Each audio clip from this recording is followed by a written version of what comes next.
kung meron man pong flood control projects, dapat po ang uunahin dito yung mga pinaka-nangangailangan ng flood control project. Yan po ay tingin ko ay common sense, Honorable Minority Leader. Kaya po ang gagawin po natin, kasama po dito sa ating pag-review at pag-repaso, isa sa mga pinakamalaki nating priority ay ang pag-repaso ng flood control budget.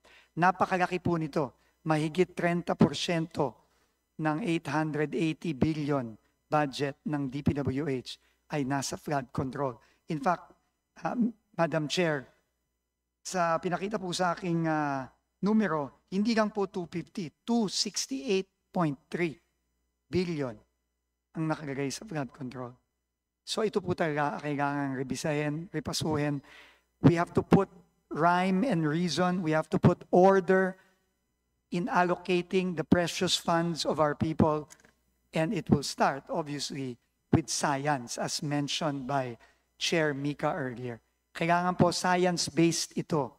Hindi ito po pwedeng kung saan-saan na lang po kinukuha ang mga numero at kung saan-saan na lang po ginagagay.